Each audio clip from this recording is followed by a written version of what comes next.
كدالو إرتراوي يعربالو تلمنيانا يعربالو كدالو إرتراوي يعربالو تلمنيانا يعربالو كدالو إرتراوي يعربالو تلمنيانا يعربالو كدالو إرتراوي يعربالو تلمنيانا يعربالو ጤና ይስጥልኝ የተከበራችሁ ተመልካቾቻችን በኤሪፒኤም የሚተላለፍላችሁ በሳምንት አንዴ የአማርኛ ፕሮግራማችንን ጀምረናል ከኔጋ እንግዶች አሉኝ ኤርትራውያኖች አክቲቪስቶች የተማሩ በፖለቲካ በተለያየ የኤርትራ የፖለቲካ ሁኔታ ላይ የሚተነትኑ ናቸው ዛሬ እንግዶች የሆነው ቀርበዋል እስከ ፕሮግራማችን ፍጻሜ አብራችሁኝ እንድትቆዩ ግብዣዬ ነው እንግዶቼን በማመስገን ጀምራለሁ እስከ መጨረሻው እንድትከታተሉኝ ደግሜ እጋብዛለሁ አመሰግናለሁ አቶ ናውድ አቶ ሰለሞን ግብዣዬን ተቀበላችሁ እንግዲህ ጊዜያችሁን መስዋዕት አርጋችሁ ኔጋ ልትቆዩ ፈቃደኛ ስለሆናችሁ ከልብ አመሰግናለሁ ራሳችሁን በማስተዋወቅ ብትጀምሩ ደስ ይለኛል እንደ መንደርደሪያ ያህል አቶ ናውድ ካንተ ብጀምር ናውድ በላይ ይባላልኝ ኤርትራዊ ነኝ በዩናይትድ ስቴትስ ኦፍ አሜሪካ ነው የምኖረው በቂነች ኦኬ ጥሩ አቶ ሰለሞን ቀጥል እኔም ሰለሞን ገብረየሱስ ይባላልኝ እዚህ ቤይ ኤሪያ ኦክላንድ ካሊፎርኒያ ነው የምኖረው ኤርትራን ዲያስፖራ እዚህ ውጭ በፖለቲካ አክቲቪስት ሆኜ በኤርትራ ላይ ያለውን ችግር እንዲያቆምና ለውጥ እንዲመጣ የድርሻዬን መወጣ ሰው ነኝ ከዚህ በላይ ምለው ነገር የለም እሺ በጣም አመሰግናለሁ ምናልባት እኔ የጠበቅኩት ምንድነው እነዚህ ሰዎች ይሄን ነገር ሁሉ ለመተንተን ምን አይነት የትምህርት ባክግራውንድ ይኖራቸዋል የሚል ኦዲየንስ ሊኖር ስለሚችል ያን ነገር እንደ ጥያቄ ዝም ብሎ ተንጠልጥሎ ከሚያልፍ እናንተ ፈታ ብታረጉት ደስ ይለኛል ቀለል ብሎ እንዲከታተሉ ተመልካቹ አቶ ሰለሞን ቀጥል እስቲ Thank you ፊልሞን እኔ ሰለሞን ገብረየሱስ እንደገለጽኩት አስመራ ነው ተወልጄ ያደኩት ከዛም እስከ አስመራ ዩኒቨርሲቲ ድረስ በኢኮኖሚክስ ዲግሪ ግራጁዌት አድርጌያለሁኝ እዚህ ስደት ላይ 25 ዓመት ኖር ያለሁኝ እዚህ ስደት ውስጥም አሜሪካን ሀገር ሳንታ ክላራ ዩኒቨርሲቲ I have master's degree on analytical finance ይሄ ይመስላል ደግሞ በኤርትራ ውስጥ ያለሁም እንደ ጋዜጠኛ እንደ ወጣት ማህበር መሪ ሆኜ ሰርቻለሁ አሁን እዚህ ውጭ ቆጣው ደግሞ በኤርትራ ዲሞክራሲ ሰላም ፍትህ እንዲመጣ የድርሻን እየተወጣው እገኛለሁ Thank you በጣም አመሰግናለሁ አቶ ናውድ ቀጥል እሺ እንደገና ራሴን ላስተዋውቅ ናውድ በላይ ይባላልኝ እኔም እንደ ሰለሞን አስመራ ተወልጄ ያደኩት ለተወሰነ ጊዜም ኢትዮጵያ አዲስ አበባ ድሬዳዋ ኖር ያለውኝና የአዲስ አበባ የድሬ ልጆች ካላችሁ ሰላምታዬን ይድረሳችሁ አሜሪካ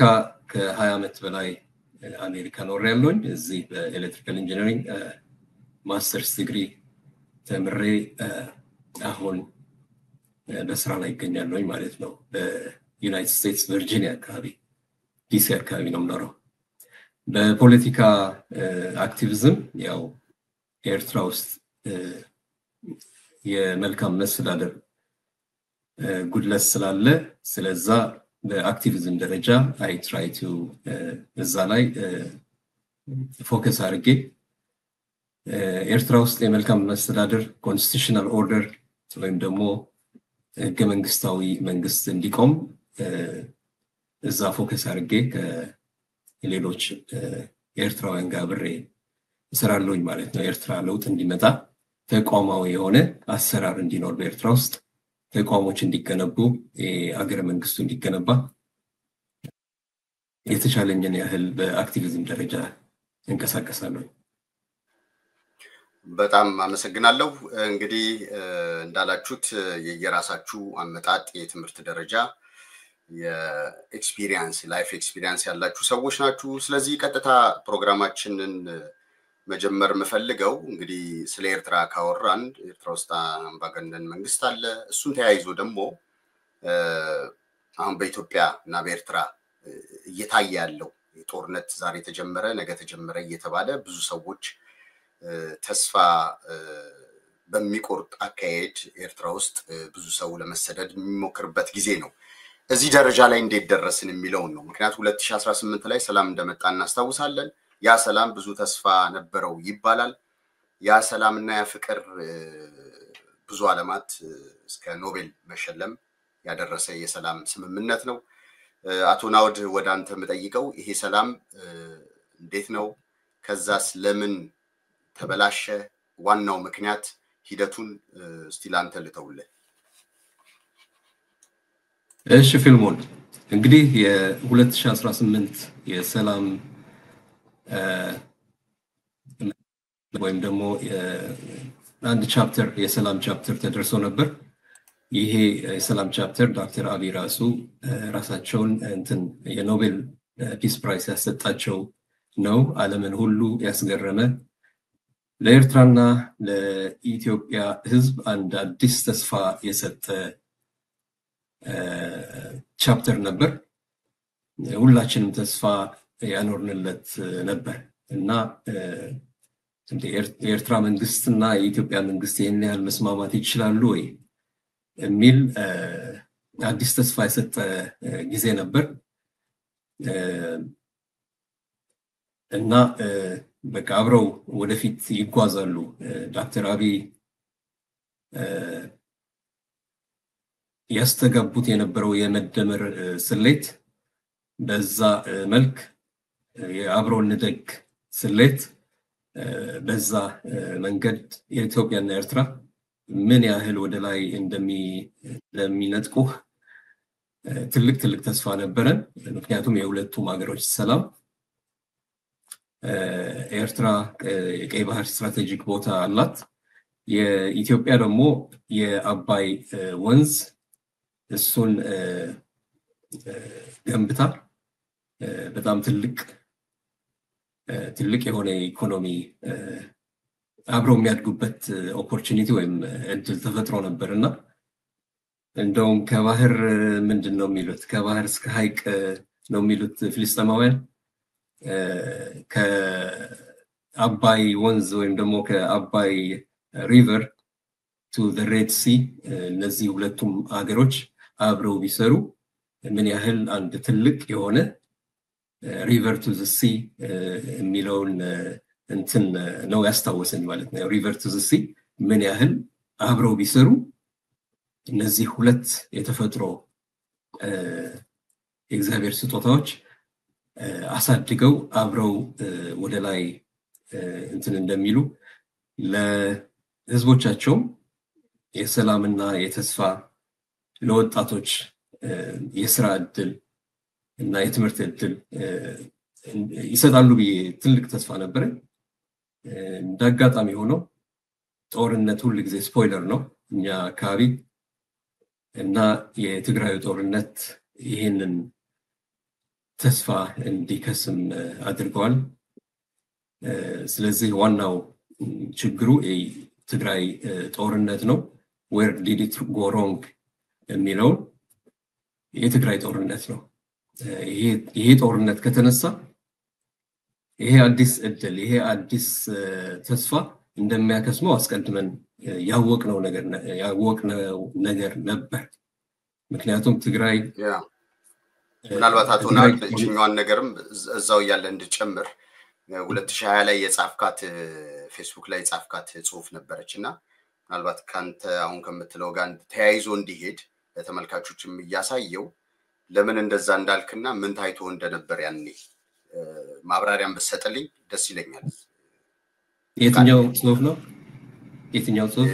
ብዙ ጽፌ ነበር። ፌስቡክ ላይ የጻፍኩት ጽሁፍ አለና እሱን አሳይሃለሁ ታስታውሰዋለህ። በርግጥ እሺ ይሄኛውን ጽሁፍ ነው ብለው 2020 ላይ ጁል 2 ላይ የጻፍኩት ጽሁፍ ነው። አዎ አስታውሰዋለሁ። እንግዲህ ይሄንን ነገር ይሄንን የጻፍኩበት ምክንያት ያው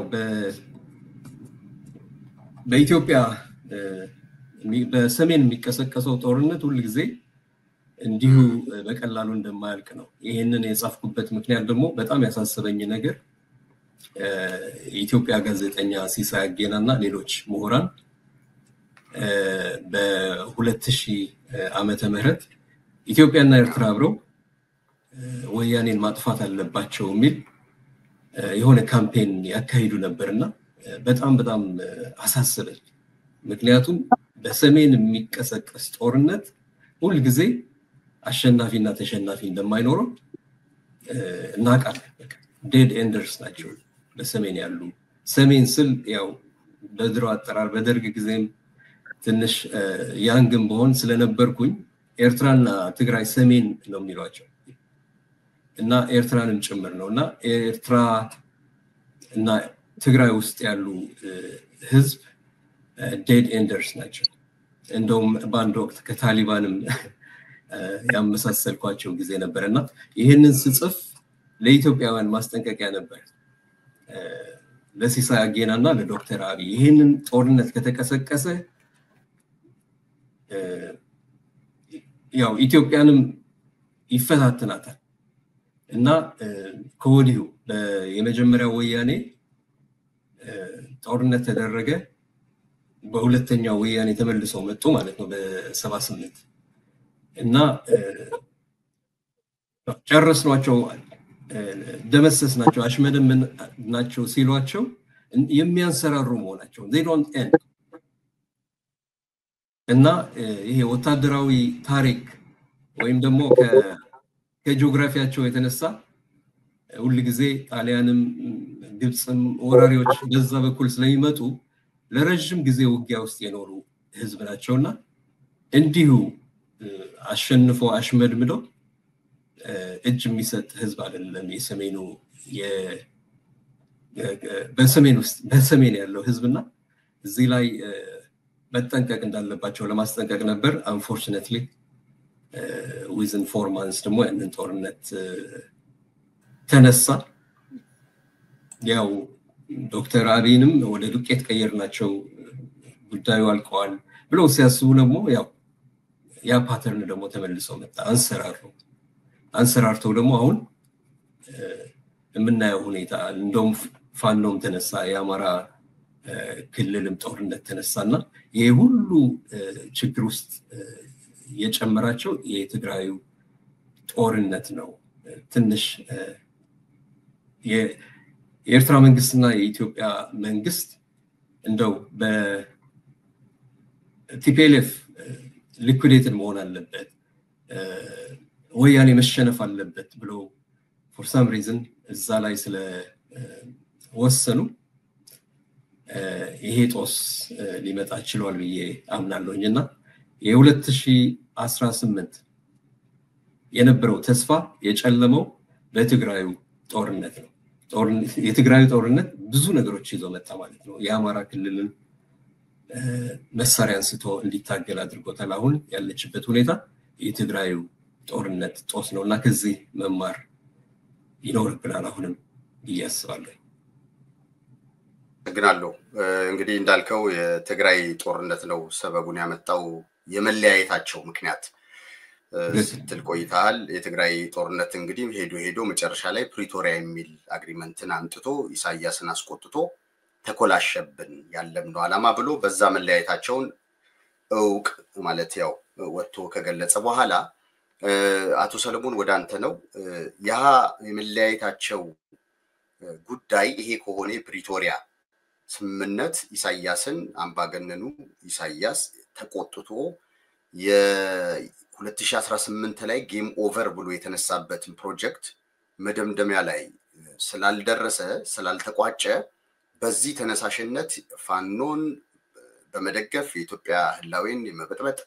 የፌደራል መንግስቱን ሰላም መንሳት የሚል ስትራቴጂ ይዞ እየሄደ ነው የሚባል ነገር አለ ከዛ በኋላ የቀጠሉ ነገሮች ምንድናቸው ትላለህ ቀስ ይያልን ነገሮችን ተከትለን እንድንመጣ ስለፈለኩ ነው በደንብ አድርጎ ገልጾታል በዚህ ጉዳይ ምንድነው መሰለ መጀመሪያ የኢትዮጵያ ፌደራላዊ መንግስት አብይ አህመድና በኢሳያስ ጋር የነበረውን ግንኙነት ወይም ወዳጅነት ምንን እንዴት ነው የተጀመረው ቢባል ሁለቱንም ልክ በእንግሊዝኛ እንዳለ ኮት the enemy of my enemy is my friend የሚለው የጠላት ጓደኛዬ ነው በሚል የተነሳሳ ወይም የጀመረ ግንኙነት ነበረ። ያ ግንኙነት በአቋም ወይም በፕሪንሲፕል የኤርትራ ህዝብና የኢትዮጵያ ህዝብ አብሮ በሰላማዊ ጉርብትና እንዲኖሩ የተነሳሳ ሳይሆን ብቻ ይሄ አንድ አለ የጋራ ጠላታችን እሱን ለማጥፋት እንዴት መተባበር እንችላለን በሚለው ስልታዊ የሆነ ታክቲካል የሆነ ሪሌሽንሺፕ ነው የነበረው ማለት ነው። ስለዚህ ሁለቱም መንግስቶች አሁን የሚያጋጥመን ያለው ወይም የምናየው ያለነው ጉዳዮችን በዛን ሰዓት መፍታት ወይም ደግሞ ኤርትራና ኢትዮጵያ ለረጅም ዓመታት ጦርነት የከተተ የድንበር ጉዳይ መፍታት ሲገባቸው ጠቅላይ ሚኒስትር አብይ አስመራ ከዛም ኢሳያስ አፈወርቅም ወደ አዲስ አበባ የተመላለሱ ሽርሽር ብቻ ነበር ሲያርጉት የነበረ። ልክ የወያኔ ጉዳይ ጦርነቱ ከቀጠለ በኋላ የማይክ ሃመር የቲፒኤልኤፍ እና የፕሮስፐሪቲ ፓርቲ ሁለቱንም በፕሪቶሪያ በሚያስታርቋቸው ጊዜ በዛን ጊዜ የአፍሪካን ዩኒየን አንድ የሆነ ፕሬስ ሪሊዝ አውጥቶ ነበር።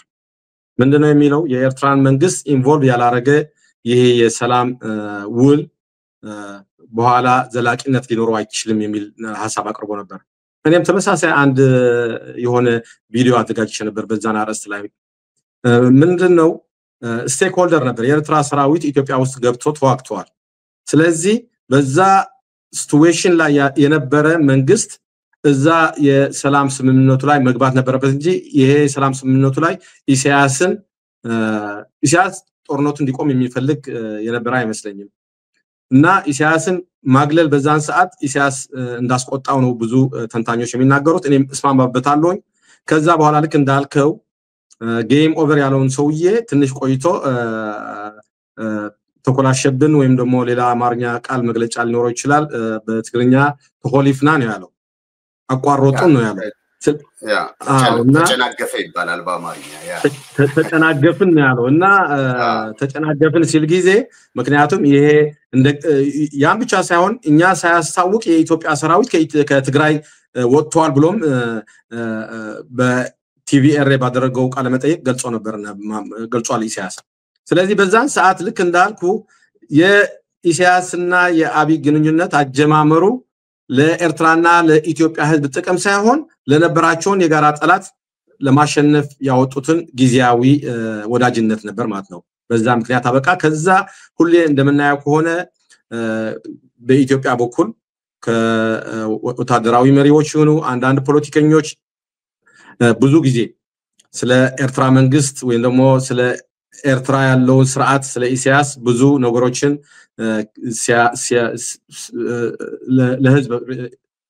የሚያቀርቡትን ሐሳቦችን ተደጋጋሚ ይዘን እንሰማለን። ከአስመራ የሚመጣም ተመሳሳይ ትንኮሳ አለ። ስለዚህ ይሄ እንዲህ ያደገ ሄዶ አሁን በዚህ አስከፊ ደረጃ ደርሷል ማለት ይቻላል። ኦኬ፣ ምናልባት አቶ ናውድ እዛ ላይ የምጨምርለት ነገር ካለ በፓርላማ ከዚህ በፊት ጠቅላይ ሚኒስትሩ ከፓርላማ ንግግራቸው የተወሰደ አለ ከውሃ ጠብታ እስከ ባህር የሚል ሐሳብ አንስተው ነበር ለተወካዮች ምክር ቤት። እሱን ሐሳብ ይዘው የተለያዩ አክቲቪስቶችም ይሁኑ የሚዲያ ሰዎች በቃ ኢትዮጵያ የባህር በር ግዴታ ያስፈልጋታል፣ በግድ ባለቤትነት መጠቀም ሳይሆን ባለቤትነት በታሪክም በህግም በኢንተርናሽናል ሎውም መብት አለን የሚል ሰፊ ቅስቀሳ የሚዲያ ቅስቀሳ በመንግስቱም ደረጃ በተለያዩ ምሁራን ሲገለጽ ቆይቷልና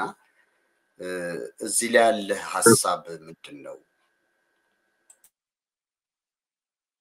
ጥሩ ነው። እንግዲህ ጠቅላይ ሚኒስትሩ ከውሃ ጠብታ እስከ ባህር ብለው ለአንድ 45 ደቂቃ የዛሬ 2 ዓመት የሰጡት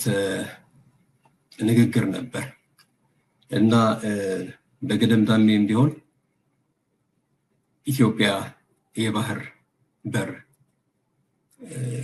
ዋና መሆን አለባት ወይም ደግሞ ባለቤት መሆን አለባት የሚል ቀጥታ እንደዛ አሉ። ግን የተተረጎመው እንደዛ ነው።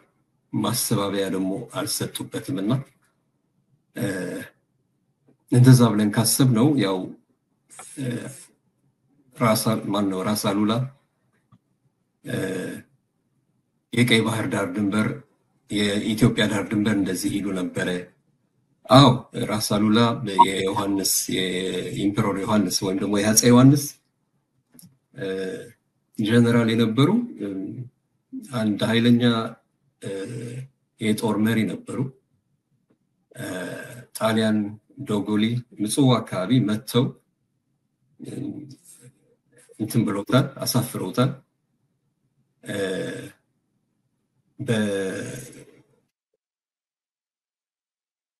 በሌሎች ሁለት ባትሎች በኢትዮጵያ ውስጥ ግብጽ ወራ ሐይቁን ለመያዝ የአባይን ሪቨር ከምንጩ ለመያዝ ሞክራ እንዲሁ መተው አሸንፈው አሳፍረው ልከዋታል። ስለዚህ የኢትዮጵያ ወደ ቀይ ባህር የመጠጋት ሙከራ ተደርጓል። that means ራስ አሉላ በሐሳባቸው ምጽዋን ለመቆጣጠር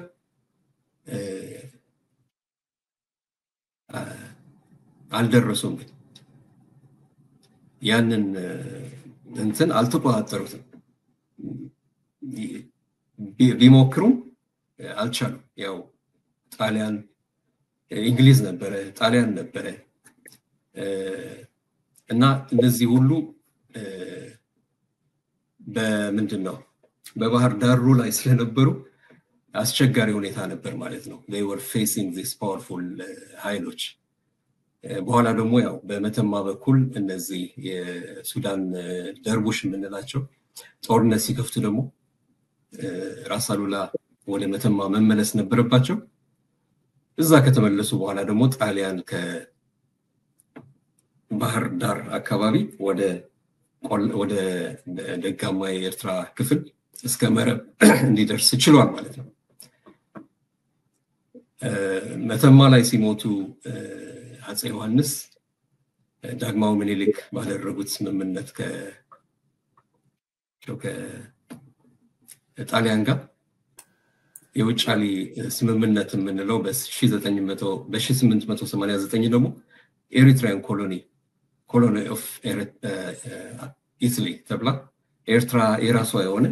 ኤንቲቲ ሆነች ማለት ነው። ከዚህ በኋላ ፋስት ፎርወርድ አድርገን ያው ሁለተኛ ዓለም ጦርነት አልቆ እንግሊዝ ኤርትራ ለቆ ሲሄድ እንደገና ኤርትራውያን ለነጻነት የሚጠይቁ ነበሩ፣ ለአንድነት የሚጠይቁ ነበሩ። ኢቨንቹዋሊ መጨረሻ እንደ ኮምፕሮማይዝ ኢትዮጵያ ሪክሌም ለማድረግ አስባ ነበረ። ኤርትራ ወደኔ መመለስ አለባት የሚል ጥያቄ አቅርበው ነበር። የኢትዮጵያ መንግስት በአክሊሉ ሀብተወልድ የኢትዮጵያ ውጭ ጉዳይ ሚኒስትር የሚመራ ኬዙን ወደ ዩኤን ዩኤን አልነበረም፣ እነዛ አራት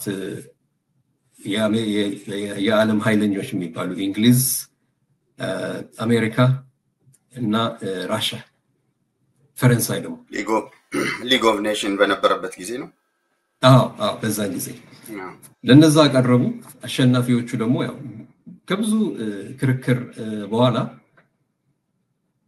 እንደምናውቀው ዲቴይል ውስጥ ጊዜ እንዳልገድልብህ ፌዴሬሽን እንደ ሶሉሽን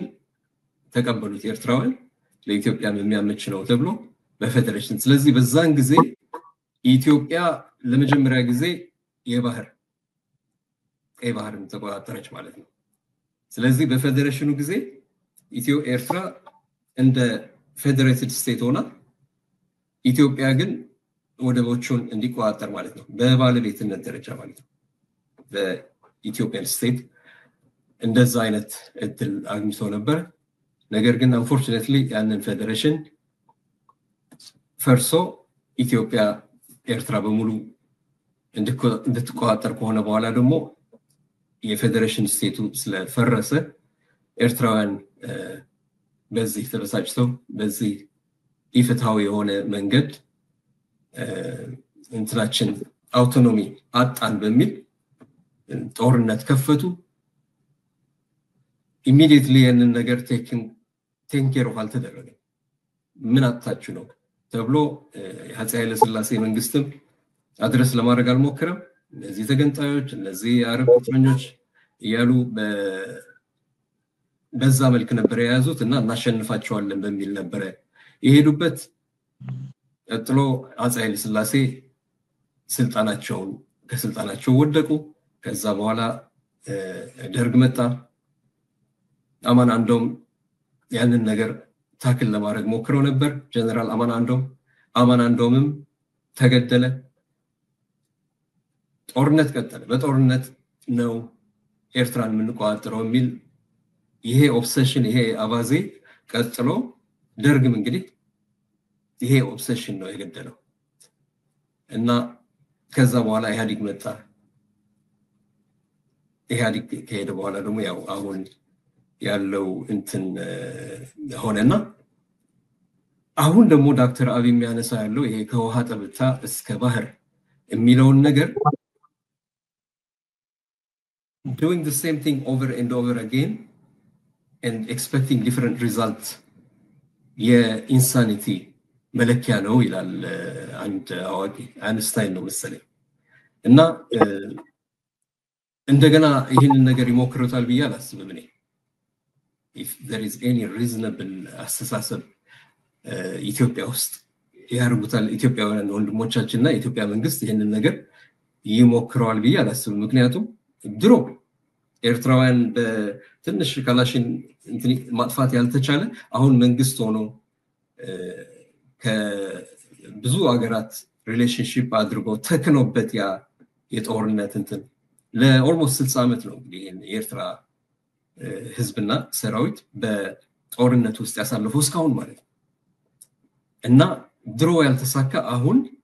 በኃይል ይሳካል። አሁን ኢትዮጵያ የባህር ባለቤት ትሆናለች ብለው ቢያስቡ በእጅጉ ተሳስተዋል ብዬ አስባለሁ። ይሄ ደግሞ ለኢትዮጵያና ለኤርትራ ትልቅ ውድቀት ያመጣል። ሁላችንም ነው የምንጎዳው። ቀይ ባህር የጦርነት አውድማ መሆን የለበትም። ይሄ ባህር አብረን ልንጠቀምበት የምንችል በውል እና በስምምነት I do believe in personally ኢትዮጵያ የኤርትራ ስትራቴጂክ ፓርትነር ነች። as long as ተከባብረው እስከኖሩ ድረስ as long as መተማመንን እያዳበሩ እስከሄዱ ድረስ ኤርትራ የኢትዮጵያ ስትራቴጂክ ፓርትነር ነች። ግብፅን እንደውም ሁሉ ጊዜ ኤርትራን ተጠቅማ ነው ኢትዮጵያ ዲስታብላይዝ የምታደርጋት። to his credit ደግሞ እኔ ሌሎች ሰዎች ላይ ስማሙ ይችላል። እኔ ኢሳያስ በብዙ ነገር አልወደው በብዙ ነገር ተቃዋሚው ነኝ። ነገር ግን when it comes ለኢትዮጵያ አንድነትና ለኢትዮጵያ ጥቅም ይቆምላታል ብዬ አስባለሁ። how to deal with him በጣም አስቸጋሪ ሰው ነው፣ አስቸጋሪ መሪ ነው። I understand that ግን ኢትዮጵያ የኤርትራ መንግስት የኤርትራ መሪ ኢሳያስ አፈወርቂ ግን as far as I am concerned እኔ እንደታዘብኩት የኢትዮጵያ ውድቀት የኢትዮጵያ መበታተን የሚፈልግ ሰው አይደለም። እንደውም የኢትዮጵያን ስትራቴጂክ ጠላቶች እንደ ግብፅ አይነቶቹ መንገድ የማይሰጥ ሰው ነው በሰላም ጊዜ ማለት ነው። ነገር ግን ኤርትራን ትረተን ስትደረግ ግን እሱ የሚያስተዳድረው ዶሚኒየን ሲነካበት ግን ግብፅን ወዳጅ አድርጎ ያመጣል። ሶማልን በሐረርጌ በኩል በኦጋዴን በኩል ጦርነትም ሊከፍትባቸው ይችላል እና ይህንን አደጋ I hope I'm not going ahead of my time ግን ይህንን አደጋ ነው ይታየኛል። ይሄ ከውሃ ጠብታ እስከ ባህር የሚለውን በገደብናምቤም እንዳልኩት ቅድም ኢትዮጵያ የቀይ ባህር ባለቤት መሆን አለባት የሚለውን ሐሳብ ያራገቡ ከሆነ ይሄ ትልቅ አደጋ ያመጣል ለኢትዮጵያ አንድነት፣ ለኢትዮጵያ እንደ ሀገር መቆም እና ለኤርትራም ብዙ ጉዳት ለሁላችንም ብዙ ጉዳት ያመጣል። ግን ኢትዮጵያም ሊበታትናት ይችላል። ኢትዮጵያ አደጋ ትልቁ አደጋ ምናልባት ጊዜ ካገኘን እንነጋገርበታለን። የውስጧ አንድነት የውስጧ ያለው የብሔሮች ሽኩቻና እርስ በርስ ያለ መስማማት ትልቁ የኢትዮጵያ አደጋ ይመስለኛል፣ ባህር አይደለም። እሺ አቶ ናኦል በጣም አመሰግናለሁ። ወደ ኋላ ከታሪክ መንደርደሪያ ተነስተህ ቀስ በቀስ አሁን ያለበትን ደረጃ ለማየት ሞክረሃል። ደግሜ አመሰግናለሁ። ምናልባት አቶ ሰለሞን እንዳለው አንድ ያነሳት ነጥብ አለ። ኢሳያስ አፈወርቂ ተቃዋሚ ነኝ ግን ለኢትዮጵያ አንድነት የሚታገል ለኢትዮጵያ አንድነት በልብ የሚሰራ ነው ኢሳያስ አፈወርቂ። ለሱም ምክንያቱም ያው የኢትዮጵያ ጠላት የታሪክ ጠላት ግብጽ ነች። እሷንም ራሱ እድል እንዳይሰጥ በብዙ መልኩ ወደዛ አካባቢ እንዳትመጣ ግን ችግር ሲፈጠር ያው ጫና ለመፍጠር ሽርጉድ እንዳለ ገልጿል። እሱን እንደ አንድ ጎን ይዘህ ቅድም ያልተመለሰች ሐሳብ ልትኖር ይችላልሽ። በእኔ በኩል ምንድነች ባለም አቀፍ ኢንተርናሽናል ሎ ኢትዮጵያ የባህር በር ባለቤትነት ሊያደርጋት የሚችል ህግ አለ ወይ? እሱንና ኢሳያስን የሚለውን አብረ ጠቅለል አድርገህ ብትመልስልኝ ደስ ይለኛል። አመሰግናለሁ ፊልሞን። ናኦል ካቀረበው ሐሳብ እኔ በጣም ነው አልቀበለውም። እኔ ኢሳያስ አፈወርቂ ለኢትዮጵያ አንድነት ይሰራል ብሎ ማመን እኔ የዋህነት ነው የምለው። ኢሳያስ አፈወርቂ እንኳን ለኢትዮጵያ ይቅር ለዛ እንኮኮ ተሸክሞ ከበረሃ አስመራ ድረስ ያደረሰውን ለዚህ ሁሉ ስልጣን ያበቃው የኤርትራ ህዝብ እንኳን ያልተመለሰ ሰውዬ ለኢትዮጵያ ህዝብ አንድነት ለአፍሪካ ህዝብ አንድነት ምናምን ያስባል ማለት ኢሳያስን ማቆናጀት ይመስለኛል። ኢሳያስ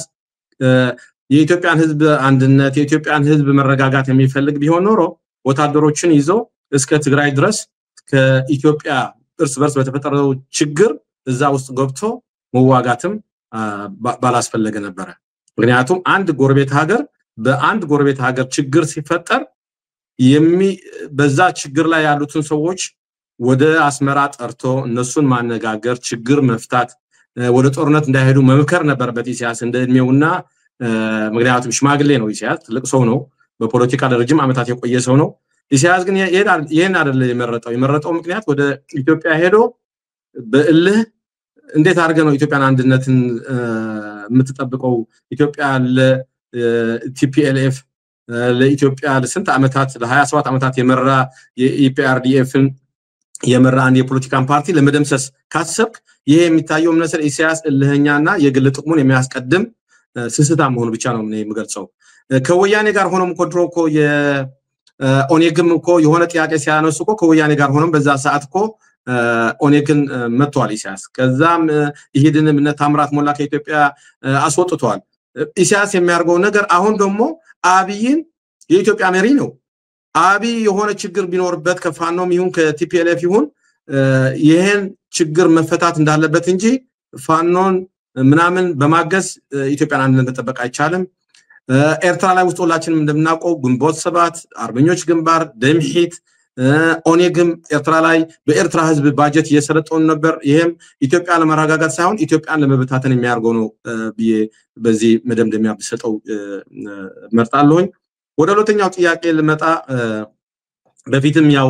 ያነሳው ጥያቄ ነበር። ብዙ ኢትዮጵያን አክቲቪስቶች የሚያርጉት ነገር አለ በየሚዲያው እየቀረቡ የሚያመጡት ስለ ቀይ ባህር ለኢትዮጵያ ተገቢነት ናኦል በደንብ ገልጾታል ከባክግራውንድ ጀምሮ if we go back ወደ ኋላ ተመልሰን የዛሬ 150 አመት እንኳን ብናይ ከ1970ዎቹ ወይም 60ዎቹ ወይም 50ዎቹ ከ1850ዎቹ ማለት ነው ተመልሰን በዛ ብናይ ኤርትራ ውስጥ የጣሊያኖች የግብጾች የሌሎች ነገሮች በቀይ ባህር የነሱ ነበሩ እንጂ የኢትዮጵያ መሪዎች ኤርትራን ልክ ለረጅም አመታት ቀይ ባህር እንዳስተዳደሩ ተደርጎ የሚነገረው ተረት በጣም ከሀቅ የራቀ ነው። ኢትዮጵያ የኤርትራን ቀይ ባህር ያስተዳደረችው አመታት ቢቆጠሩ ከ1961 ፌዴሬሽኑ ከፈረሰ እስከ 1961 91 መንግስቱ ኃይለማርያም የደርግ ስርዓት ከኤርትራ ተሸንፎ እስከተባረረበት ድረስ ለ30 አመታት ነው። ከዛ ላይክ 120 አመታት ወይም ሌላ በጣሊያንኛም ይሁን በእንግሊዝም ይሁን በኤርትራውያን ይሁን በሁሉም የተዳደረ ነበር ይሄ ባህር ማለት ነው ስለዚህ ብዙ የኢትዮጵያ አክቲቪስቶች ምናምን እንደሚያመጡ ልክ ኢትዮጵያ ሁሌ ቀይ ባህር እንደነበራት ቀይ ባህር ሁሌ እንዳስተዳደረች የኢትዮጵያ ድንበር ሁሌ ቀይ ባህር እንደነበር የሚናገሩት ይሄ ከተረት ተረት የማያልፍ ነገር ነው ደግሞ አንድ ነገር ማወቅ ያለባቸው ኢትዮጵያውያን በዚህ አንፃር ምንድነው ኢትዮጵያውያን በታሪካቸው ይኮራሉ በጣም ደስ ይለኛል ለወራሪ አልተመለስንም ለወራሪም አልተገዛንም ወራሪዎችን አሳፍረን መልሰናል የሚሉት ነገር አለ ትክክል ነው ኢትዮጵያውያን ሁላችንም አፍሪካውያን ምንኮራበት የአውሮፓውያን ወራሪዎችን አሸንፈው ኢትዮጵያን አልተወረረችም ኤርትራ ግን ተወራ የነበረች ቦታ ወይም ሀገር ነች ግን አንድ ማወቅ ያለባቸው ልክ ኢትዮጵያውያን የውጭ ወራሪ እንዳሸነፉት ሁሉ ኤርትራውያንም ከኢትዮጵያ ገዢዎች ጋር ተዋግተው በ1991 የደርግን ስርዓት ሙሉ ለሙሉ ከኤርትራ ገርስሶ በማውጣት በ1993 ዓመተ ምህረት ኤርትራ ህዝብ ተጠይቆ ህዝብ እንዳለ ነው የተጠየቀው የኤርትራ ህዝብ አፋርም ይሁን ትግረም ይሁን ኩናማም ይሁን ትግርኛም ይሁን ሁሉም ተናጋሪ ኤርትራ ያለ ብሔሮች ተጠይቀው እኛ ኤርትራውያን እንጂ ኢትዮጵያውያን አይደለንም ብለው ዓለም ባየው ሬፈረንደም በሚያስገርም ውጤት ኤርትራዊነታቸውን መስክረዋል ማለት ነው ከዛ ኤርትራ ሉዓላዊ ሀገር ሆናለች ማለት ነው አንድ ሉዓላዊ የሆነች ሀገር ደግሞ በዩናይትድ ኔሽን አንቀጽ 2 ንዑስ አንቀጽ 4 መሰረት የዛች ሀገር ሉዓላዊነት ፖለቲካዊ ናጽነት ግዛታዊ አንድነት መድፈር ይሄ ትሬት ማድረግ ራሱ ህግን መጣስ ነው ስለዚህ በኢትዮጵያ መንግስትም ይሁን ከአክቲቪስቶች የሚመጣ ነገር ይሄ በጣም የኤርትራውያን ህዝብ ክብር የሚነካ ነው ስለዚህ ይሄ መቆም ነው ያለበት እኛ ሁሉ ጊዜ አክቲቪስቶች አሁን በኤርትራ መንግስት ኢትዮጵያ ላይ ገብቶ ሶቨሬንቲ ኢትዮጵያ ላይ ገብቶ የሚያደርገው ነገር አንደግፎም እንቃወማለን በዛ ሰዓትን ተቃውሟችን አሰምተናል ማለት ነው ስለዚህ ይሄን የሚያደርጉት ነገር በጣም ከልክ የወጣ ለዚህ ሁለቱ ወንድማማች የሆነ ህዝብ ሰላም ማያመጣ የሚጎዳ ነገር ነው ስለዚህ ይሄ መቆም ነው ያለበት ግን ትንሽ ግራ የሚያጋባ ንግግር አለ ፕራይም ሚኒስተር አብይ እንዳልከው ከውሃ ጠብታ ባህር የሚለው ነገር ንግግር እንደመር የሚልም ማንትራ አምጥተው ነበር በዛ ላይ ግልጽ ቢያስቀምጡት ጥሩ ነው ልክ አሁን ወደ ጥያቄው እንድመልስ የዩናይትድ ኔሽን ሪዞሉሽን 197 ምን አለ እዛ የባህር ድንበር የሌላቸው ሀገሮች የባህር ተጠቃሚነት መብት ያስከብራል ኢትዮጵያውያን አሁን የባህር ተጠቃሚነት መብታቸው እንኳን ኢትዮጵያውያን ይቅር እኔም አንተም ናኦድም ምን ደግፈው ሐሳብ ይመስለኛል 130 ሚሊዮን ያሉት የኢትዮጵያ ጠቅላይ ሚኒስትር ህዝብ በአሰብና በምጽዋ ወደቦች ቢጠቀም የኢትዮጵያ ህዝብ ብቻ ሳይሆን የኤርትራ ህዝብም አትራፊ ነው እኛም የምንፈልገው ነው ኤርትራ ላይ ያለው መንግስት ለዚህ ነገር ቢያርግ እኛ ደስ ይለናል ችግሩ ከመንግስት እንጂ ከኤርትራ ህዝብ አይደለም ችግሩ ከህጉ አይደለም ችግር ያለው ኤርትራ ውስጥ ካለው ስርዓት ነው እና አንዳንድ የኢትዮጵያ ምሁራኖች የሚያመጡት ነገር አለ በዚህ የህግ ተጠቃሚነትና የድንበር ዋንነት ይለያያል የአንድ ሀገር ሶቨሬኒቲ ወንደ ሉዓላዊነት ጥሶ ባህር መቆጣጠር አይቻልም ግን መጠቀም ግን ይቻላል ህጉ እንደፈቀደው መሰረት ለመጠቀም ደግሞ ችግር የሆነው ደግሞ ኤርትራ ላይ ያለው ስርዓት ከሆነ ለክ አሁን በግልጽ ተናግሯል አብይ ምን ብሏል በሰጥቶ መውሰድ መልክ ያለውን እኔ ደግፈዋለሁ ጥሩ ነው እኛ ከኢትዮጵያውያን ምንፈልገው ጤፍ ቡና እነሱ ከኛ የሚፈልጉት አሳ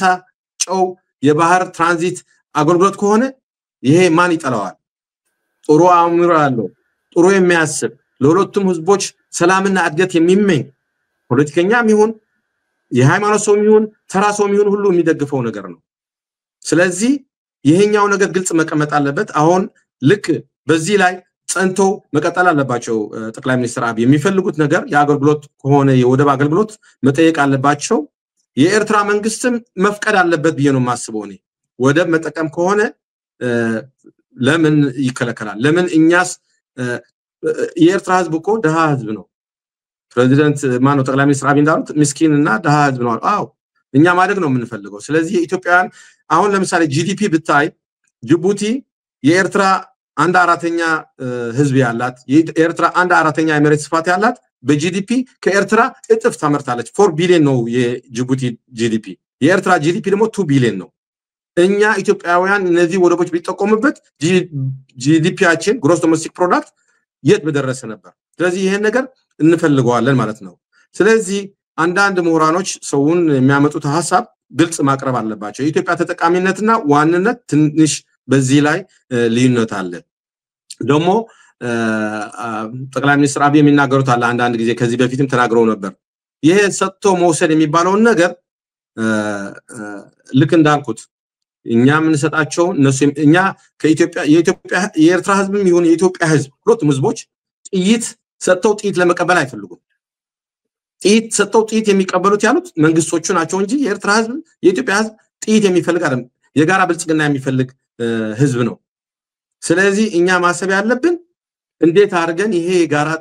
ጥቅማችን እንዴት አድርገን እናስጠብቃለን በዚህ ደግሞ አንድ ግልጽ ማድረግ የምፈልገው ነገር አለ ጠቅላይ ሚኒስትር አብይ ሲናገሩ የጋራ ሀብት ብለው የጠቀሱት አንድ ቃል አለ የጋራ ሀብት የሚባል ነገር የለም የጋራ ጥቅም ካልሆነ በስተቀር የጋራ ሀብት የሚባል አለ ይሄ ሚቹዋል ዌልዝ የሚባል ለሚቹዋል ቤኔፊት ነው ያለው ስለዚህ አሁን ለምሳሌ ቻይና የጋራ ሀብት ነው ብላ ከቀጠር ሄዳ ነዳጅ መውሰድ ይችላል እኛ እንኳን ከጎረቤታችን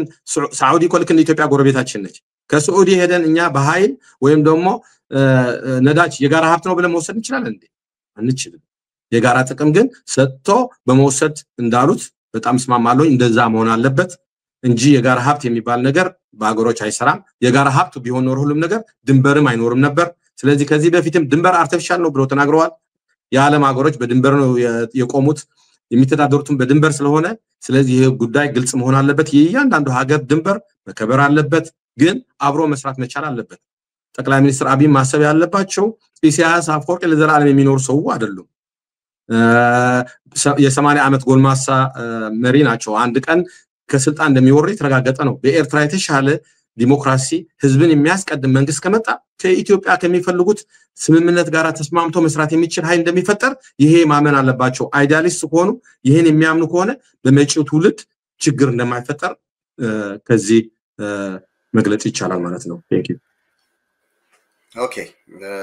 አመሰግናለሁ አቶ ሰለሞን የሚቀጥለውን ጥያቄ ሰርቀህብኛል ግን እዛው ያለ ስለመለስክ ነው እድል የሰጠው ሰጥቶ መቀበል የሚለውና በተለያዩ ዲፕሎማሲ እንቅስቃሴያቸው ላይ ያነጋገሯቸው የዓለማችን አያላን ሀገራትም ይሁን አረ ይገባቸዋል እንጂ ነውር ነው ማንሳታችሁ ነውር ነው እንዴት እንደዚህ ልትሉ ይችላልላችሁ ያሉን የለም በሰጥቶ መቀበል በሚለው ማለት ነው እነሱ አባይ ያላቸው ማመንጫ ኤሌክትሪክ አለ እኛ ባህር አለን ስለዚህ እንዳልከው በሰጥቶ መቀበልን እንደ ጋራ ሀብትም ሊወሰድ ይችላል ለማንኛውም አቶ ናውድ ምትጨምረው ነገር ሊኖር ይችላል ግን በተመሳሳይ ወዴት ነው ወስደህ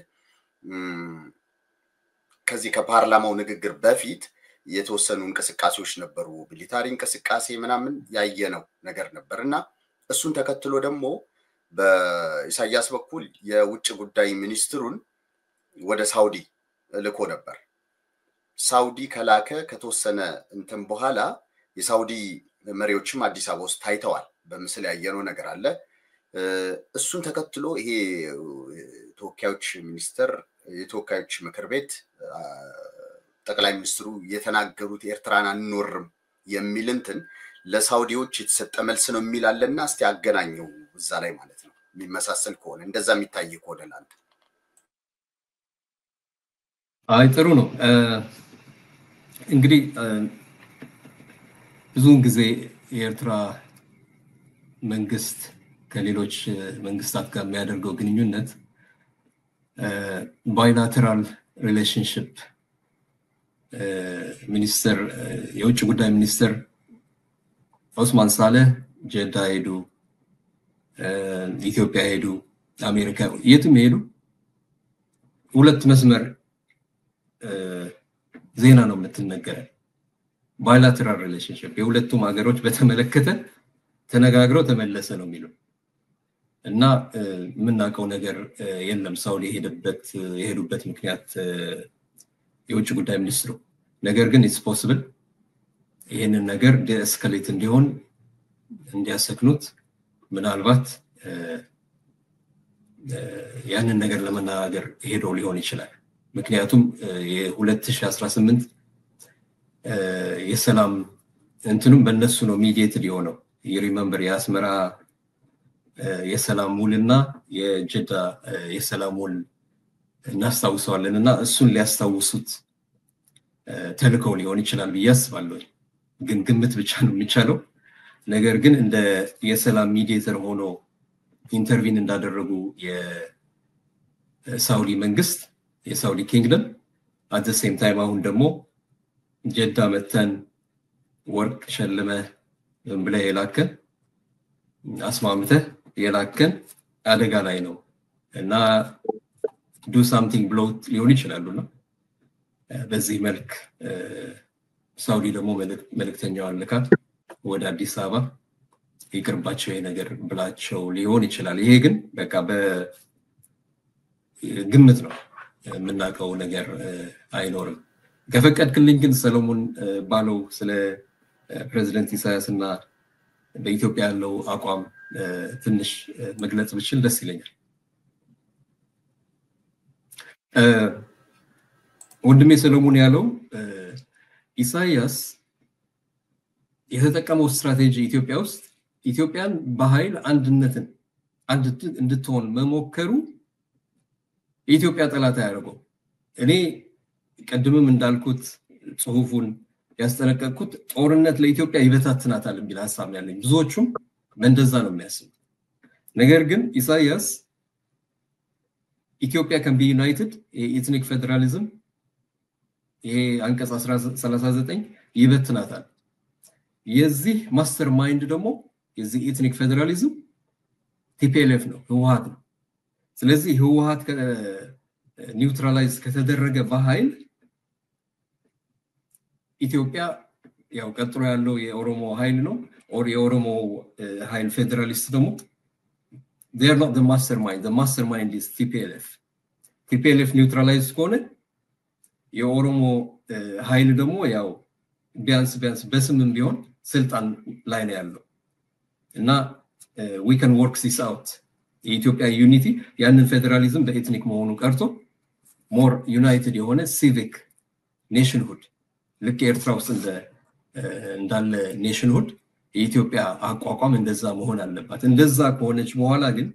ይሄ የመደመር ሐሳቡ ያን ጊዜ ነው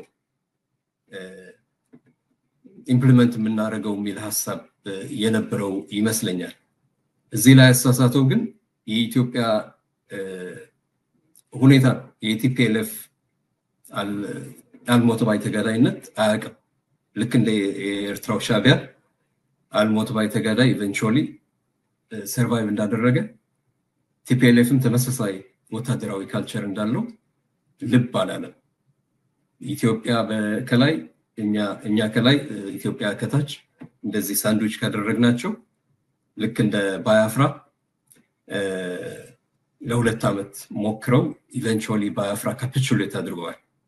ካፒቹሌት ሲያደርጉ ደግሞ without any condition እዚህ ላይ ምናልባት ሌላም ፋክተር ሚስ ያደረጉት የአሜሪካን ጥቅም ነው አሜሪካ ከዚህ አካባቢ መውጣት አለባት ብለው ፕሬዝዳንት ኢሳያስ እና ጠቅላይ ሚኒስትር አብይ እና የጠቅላይ ሚኒስትር አብይ ባልደረቦች እና ሽመልስ አብዲሳ የነቀዘው ስንዴያችን ነው የሚቀርብን hands of Ethiopia no more ምናምን ብለው ሲፎክሩ that was a wake up call for America የኛ ጥቅም ቀይ ባህር ላይ እኮ ጥቅም አለ ማንንም ሀገር ጥቅም አለ ይሄ ቀይ ባህር ደግሞ አሁንም ሁቲ ራሱ ችግር እየፈጠረባቸው ነውና they don't want ኢትዮጵያና ኤርትራ ይሄ ቀይ ባህር መስመር unfriendly በሆነ መንግስት እጅ እንዲወድቅ አይፈልጉም ስለዚህ ኢትዮጵያና ኤርትራ አንድ ላይ ከተባበሩና የአሜሪካ unfriendly የሆነ አቋም ከያዙ ችግር ይፈጠራል ስለዚህ ወዲያውኑ ነቁ ማለት ነው ትራምፕ ሲሄድ ባይደን ሲመጣ immediately በጦርነቱ ጉዳይ በኢትዮጵያ ጉዳይ እጃቸውን ማስገባት ጀመሩና ይሄ ሚስካልኩሌሽን አድርጓል የኤርትራ መንግስት አቶ ኢሳያስ የሚመራ የኤርትራ መንግስት ነገር ግን እንደዛ የተሳሳተ ስሌት በማስላቱ ኢትዮጵያ ውስጥ በኃይል ቲፒኤልኤፍን ደምስሶ ኢትኒክ ፌደራሊዝምም አጥፍቶ የሲቪክ ኔሽን ነው መመስረት ያለበት የሚል አቋም ለማራመድ መሞከሩ ትክክል ስትራቴጂው ትክክል አይደለም በጦርነት የሚሆን ነገር ማወቅ ነበረበት ነገር ግን ኢትዮጵያ ለመበተን ያስባል የሚል ግን ምንም እንትና ላይ ኤቪደንስ there is no evidence to that effect in fact እንደዛ አድርጎ ኢትዮጵያ በሲቪክ ሀገር ሆና ከቆመች ኤርትራ ሲቪክ ሀገር ስለሆነች እንደዛ ሆነን ከቆምን then አብረን እጅ ለእጅ ተያይዘን ስለ he talks about full integration of the economy the political ለረጅም ጊዜ ሊሄድም አብረን full integration of Ethiopia and Eritrea is possible ብሎ የተናገረ መሪ ነው ኢሳያስ በ1993 እና if there is any consistency in Isaias is Ethiopia መቆም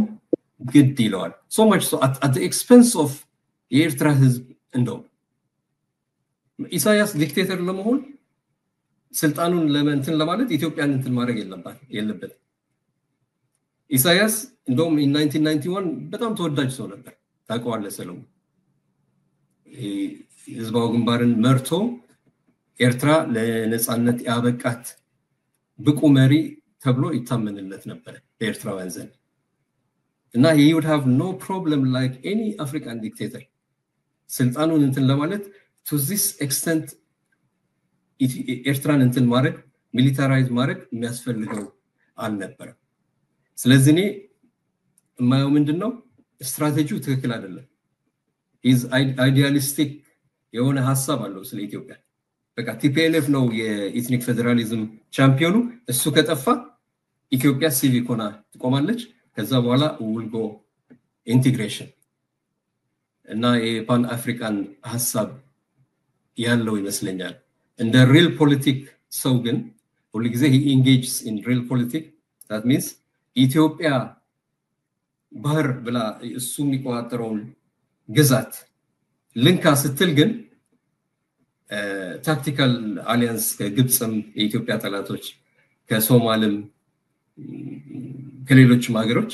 ያመጣና ከነሱ ጋር ታክቲካል አሊያንስ ያደርጋል ነገር ግን he doesn't see them as strategic partners ሁሉ ጊዜ in the back of his mind አሁንም የዶክተር አብይ መንግስት ኤርትራን ትረተን የሚያደርግ statements በሚያደርግበት ጊዜ in the back of his mind ስለ ኢትዮጵያ ሳይስብ still የዶክተር አብይ መንግስት somehow ጥዬ እኔ ማስበውን ነገር ስለ ኢትዮጵያ ለመፈጸም ብሎ ነው የሚያስበው እንጂ ኢትዮጵያና አዲስ አበባ ያለው መንግስት አንድ አርጎ ያየው this is always ኢትዮጵያ እኔ በማስበው መንገድ መሰራት አለባት ብሎ ያስባል እና ይሄ makes him a little bit megalomaniac delusional ሊያሰኘው ይችላል ነገር ግን የኢትዮጵያ ጠላት ነው የሚለውን ክሌም ግን ትክክል አይደለም ብዬ አስባለሁኝ ልደቱ አያሌውም በብዙ ነገር ሞድለት ነገር አለ ነገር ግን ይሄንን አርጊመንት ኤርትራን ያስገነጠሉ ወያኔን ረተው ኢትዮጵያ ወደ አዲስ አበባ ያደረሱ ሰውዬ እንዴት ነው የኢትዮጵያ ወዳጅ የሚሆኑት ብሎ በጠላት ካቴጎሪ ማስቀምጣቸዋል አቶ ልደቱም እንደዛ ነው የሚሏቸው ፕሬዚደንት ኢሳያስ ነገር ግን the complexity የሁኔታው complexity ግምት ያስገባ ድምዳሜ አይደለም እላለሁኝ I say this with all ያለኝ ተቃውሞ ኢሳያስ ኤርትራን የሚያስተዳድርበት መንገድ 100% መቃወመው ሰው ነኝ የኤርትራ ህዝብ deserves better አገራ ላቆም ስል አገር እንዲትኖር ብቻ አይደለም እንዲኖርባትና በሰላም እንዲኖርባት ወጥቶ እንዲገባባት እንዲሰራላት ልጆቹ እንዲያሳድግባት እንዲያስተምርባት ነበርና ለ30 አመት ይሄንን አለመሆኑ ፕሬዚደንት ኢሳያስ በራሱ አይዲያል ፖለቲካ እንትን ብሎ ኮምፕሊትሊ የኤርትራን ህዝብ ነግሌክት ማድረጉና መበደሉ ማሰሩ መጨቆኑ ይሄ ሁሉ እንዳለ ሆኖ ስለ ኢትዮጵያ ጉዳይ እየተነጋገርን ስላለን ደግሞ ትክክለኛ ግንዛቤ ሁላችንም ስፔሻሊ ኢትዮጵያውያን ትክክለኛ ግንዛቤ ኖሯቸው በዛ ተመስርተው የኢትዮጵያ ጋር ከኤርትራ ጋር ያላቸው ግንኙነት ካልኩሌት እንዲያደርጉ ከማለት የተነሳ ነው ይሄንን ለመናገር እንትን ያልኩት እንጂ I don't like the way CIS rules our country. አመሰግናለሁ። ምናልባት አንድ ሁለት ደቂቃ ብትሰጠኝ ኤቶ ምን መሰለህ ነው ያልከውን ነገር ምን መሰለህ ኢሳያስን አንድ ነገር ማወቅ ያለብን ኢሳያስ አብረው ከሱ ጋር የታገሉትን ለስንት ዓመታት በረሃ ላይ ሆኖ ኤርትራን ነፃነት ስታመጣ ትልቅ ቦታ ላይ ትልቅ ሚና የተጫወቱት ሰዎች ግማሹን ጨፍጭፎ የገደለ ግማሹን እስር ቤት ውስጥ የከተተ ጨካኝ አረመኔ ለኢትዮጵያ ህዝብ አንድነት ያስባል ለኢትዮጵያ ህዝብ እንደዚህ ብሎ ማስቀመጡ ራሱ ሎጂካል አይደለም ምክንያቱም አንድ ዲክቴተር ለህዝቡ ያልሆነ ዲክቴተር ለሌላ ሀገር ህዝብ ይወዳል አንድነት who is he by the way ለኢትዮጵያ ያለውን ይሄ ኢትዮጵያውያን ያጸደቁት ህገ መንግስት ከመለስ በላይ ኢሳያስ ለኢትዮጵያ ህዝብ ይወዳል ወይም ቅርበት አለው ብሎ ማሰብ ይሄ የኢትዮጵያ ህዝቦች ተከራክረው ያጸደቁት ህገ መንግስት ነው ህገ መንግስቱ ላይ any person እኔም ቢሆን እንደ ውጭ ዜጋ ኦፒኒየን ሊኖረኝ ይችላል የሌላ ሀገር ሄጄ ግን እኔን ማስብል ማለት ራሱ I don't know ኢሳያስ በእንደዚህ አይነት ፖዚሽን ማስቀመጥ ትክክል አይመስለኝም ምናልባት የዛሬው አረስታችን በዛ ላይ ሆን ይችላል ግን ኢሳያስ ግን የሚወደው ህዝብ ልክ እንደነ ሂትለር ልክ እንደ ሞሶሊኒ ልክ እንደ ዓለም ዲክቴተሮች እንደነ ኢሳያስ የዓለምን ህዝብ ጠላት መሆናቸውን ብቻ ብናሰምርበት የሚቀል ይመስለኛል እንጂ የሀገራችን መሪ ስለሆነ ኢሳያስ አፎርት አይ ለኛ ነው እንጂ መጥፎ ለኢትዮጵያን ህዝብ ለሱዳን እንደዚህ የሚባል ነገር የለም አንድ ሰው ቻሪቲ ስታርትስ from home ይላል ለቤቱ ለቤተሰቦቹ ጥሩ ያልሆነ ሰው ውጪ ሄዶ ጥሩ ለሰዎች ሊሆን ይላል ብሎ ማሰብ I think logical fallacy እንዳይኖረው ስለዚህ ይሄኛው ላስመርበት ነው በሌላ ጊዜ ግን በዚህ ጉዳይ ብንከራከር ደስ ይለኛል ይቅርታ ጊዜን ስለወሰድኩብህ ኤቶ የለም እንዳየሁት ትልቅ አርስት ነው ጥሩ ግንዛቤ እንዲኖረንም ሰፊ የሆነ ክርክር በተለያዩ በታሪክ በእናንተም እይታ ልታቀርቡ እንደምትችሉ እርግጠኛ ነኝ የሰዓት ፕሮግራም ብዬን ያዘጋጀሁት ሰዓታችን አልቋል ግን ምናልባት ያልነካናቸው ነገሮች አሉ ለምሳሌ ጠቅላይ ሚኒስትር በአለፈው ጊዜ ያነሷቸው በህዝቦች ተወካዮች ምክር ቤት አንድ ሐሳብ አለ ለአሰብ ለባህር ብለን ኤርትራን አንወርም ይሄን ኤርትራ ህዝብም መንግስትም የዓለምም በኢትዮጵያ የህዝብ ተወካዮች ምክር ቤቱም ለኢትዮጵያ ህዝብም በስክሪን እንግዲህ የተናገሩት ነገር አለ ይሄ ነገር ምን ያህል ታማኝነት ይኖረዋል በአንድ በኩል ነው ከዚህ በፊት ብዙ ነገር ብዙ ቃል የገቡት ነገር አለ ቃሉን ሲያፈርሱ ነው ያየነውና ይሄ ነገር ካላቸው የውስጥ ያልተረጋጋ የፖለቲካ ሁኔታና ጦርነቱ ቢጀመር ውጤቱ አስከፊ ይሆናል ከሚል የተነሳ ሐሳብ ካልሆነ በስተቀር በትክክል አጀንዳው አሰብን መቆጣጠር ነው የሚሉ ወገኖች አሉ ይሄኛውን ነገር እንዴት ነው ምናስታርቀው አቶ ሰለሞን ወደ አንተ ነው ከዛ አቶ ናኦድም ተከተልበታል ያ አሁን እዛ ፓርላማው ላይ ያደረጉት ንግግር ልብ ብለን ከሰማነው እንዲህ ነው ብሎ ወደ አንድ ገጽታ ማስያዝ ትንሽ ይከብዳል አሁን በዚህኛውን የተናገሩት ነገር በዚህ ፓርላማ ፊት ቀርቤ ለኢትዮጵያ ህዝብም ለኤርትራ ህዝብም በአሰብ ወይም በቀይ ባህር ምክንያት ጦርነት አይኖርም ያሉትን ነገር በጣም ደስ ይላል እኔም ደግፈዋለሁ እንደዛ ባያረጉ ይመረጣል ልክ ናኦድም በፊት ገልጾት ነበር በጦርነት አሸንፋለሁ ብለ ማሰብ ይሄ ሞኝነት ነው ሊሆን የማይችል ነገር ነው ኤርትራ አንድ ሉዓላዊት ሀገር ነች ልክ እንደገለጹት በፊት በህጋዊ መንገድ ሉዓላዊነቷን ያረጋገጠች ሀገር ነች ስለዚህ አንድ ሉዓላዊት ሀገር ድንበር መድፈር ወይም ደግሞ 10 እንደዚህ የመጡ ቀይ ባህር ያሉ ለህዝብ የሚያርጉትን ግልጽ ያልሆነ ንግግር ለዚህ ሁለት ህዝቦች ጠቃሚነት የለውም። አብይ አህመድ ማለት ያለባቸው እኛ በአሰብ ምክንያት ጦርነት አንገባም፣ ግን እዛ ፖይንት ላይ ተናገሩት ምን ነበር? በዓለም ማህበረሰብ አደራዳሪነት ለመጠቀም እንፈልጋለን ያሉት። ይሄማ መደገፍ ያለበት ነገር ነው። ይሄ ያሉትን ነገር ልክ እንደ ሳውዲ እንደገለጽከው በፊት የሳውዲ መንግስት መጥቶ ከሆነ የሁለቱም መንግስታቶች አነጋግረው ሌሎችም ሀያላም የምዕራባውያን ሀገራት በዚህ ጉዳይ ጣልቃ ገብተው እሺ ኢትዮጵያን ምንድነው የምትፈልጉት የወደብ ግልጋሎት የምትፈልጉ ከሆነ እኛም የኤርትራ መንግስትም ማነጋገር አለብን ብለው የኤርትራ መንግስትም የኛውን ጉዳይ ማነጋገር አለባቸው። ልክ በዩናይትድ ኔሽንስ ህግ መሰረት ደግሞ ኢትዮጵያ ተጠቃሚነት መብት አላት። የተጠቃሚነት መብት የሚከለክል ከሆነ በኤርትራ ያለው ስርዓት እገዳም ቢደረግበት እኔ ደስ ይለኛል። ምክንያቱም ይሄ ፖለቲካሊ የኤርትራን ህዝብ እየጎዳ ነው፣ ኢኮኖሚካሊም የኤርትራን ህዝብ እየጎዳ ነው እንጂ አይጠቅመው። ስለዚህ እኛ ኢትዮጵያውያን ወደቦቹ ቢጠቀሙበት የኤርትራው ድሃ ህዝብ ይጠቀማል። ፖለቲካሊም እንደዚህ አይነቶቹ አላስፈላጊ ንግግሮች ወይም ደግሞ የቃላት ቁርምታዎች ወደ ኤርትራ ህዝብ ባላቀኑ ነበር። ስለዚህ ይሄን ነው መደረግ ያለበት። ግን አንዳንድ ጊዜ የሚደረገው ባይሁቅ ኦር ክሩክ በዛም ሆነ በዚህ ያሁኑ ትውልድ ሆነ የመጪው ትውልድ የግድ ቀይ ባህርን ይይዛል ይቆጣጠራል አይነቱ ንግግሮች ይሄ የሚጠቅም አይደለም። ስለዚህ እንደዚህ አይነት ንግግሮች ከጠቅላይ ሚኒስትር አብይ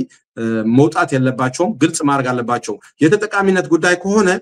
ሁሉም ሰው የሚደግፈው የዓለም ማህበረሰብም የሚደግፈው የዩናይትድ ኔሽን ህግም የሚፈቅደው ስለሆነ የተጠቃሚነት መብታቸውን ሁሉ ጊዜ ማንሳት አለባቸው።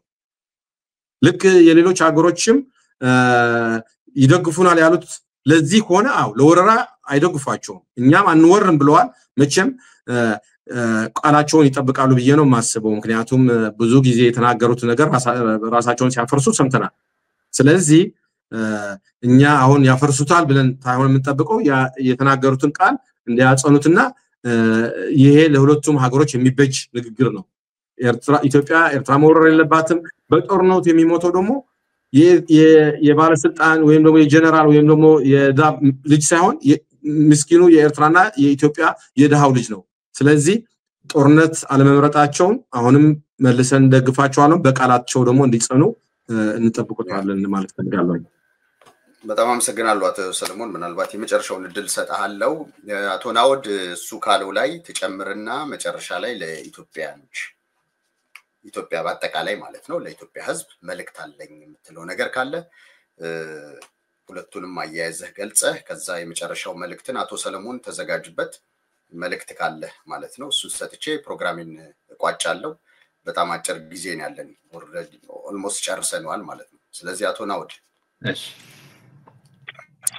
ፊልሙን እንግዲህ ኢትዮጵያ የባህር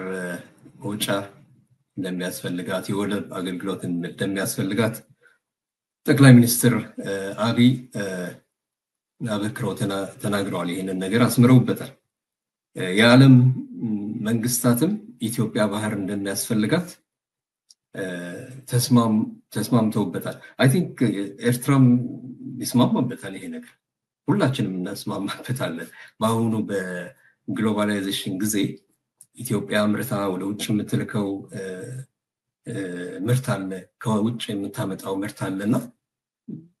በአውሮፕላን እንግዲህ መንገድ አይቻል። ስለዚህ I think he's stating the obvious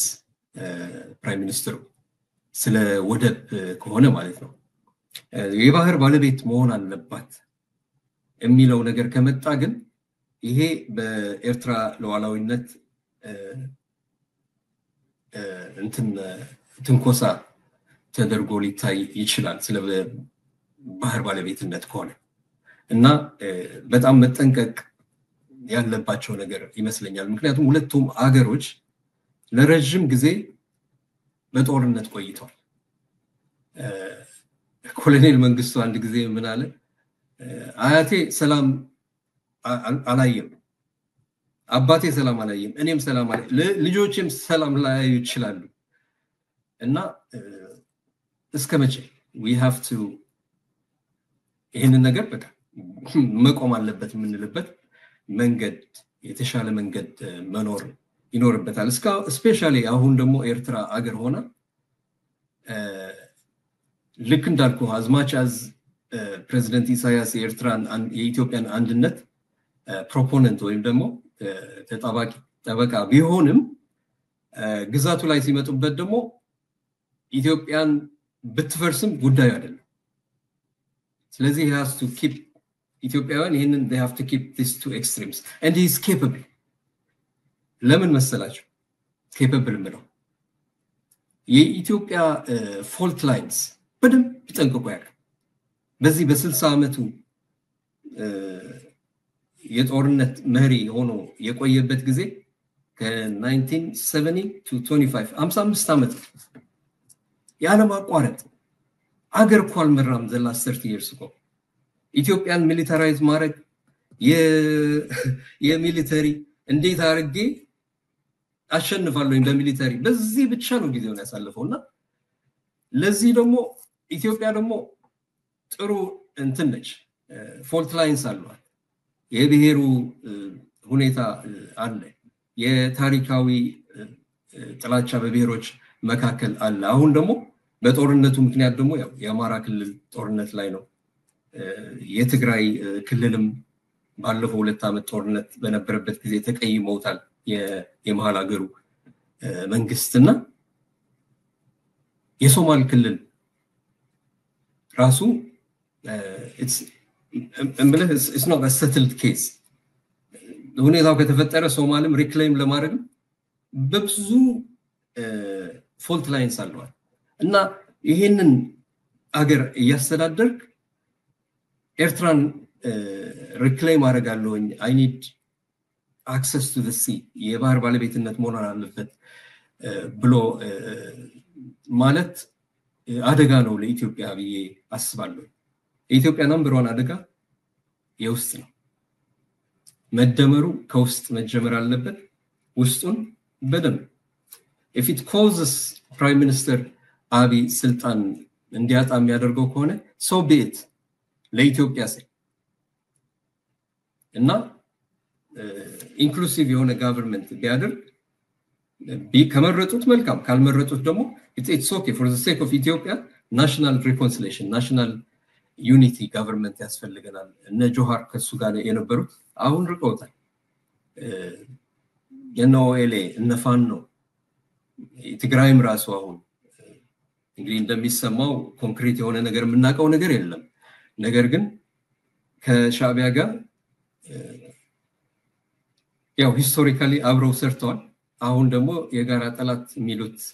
ከመሃል ሀገር ወይም ደግሞ ከአዲስ አበባ ከ4 ኪሎ ከመጣ ደግሞ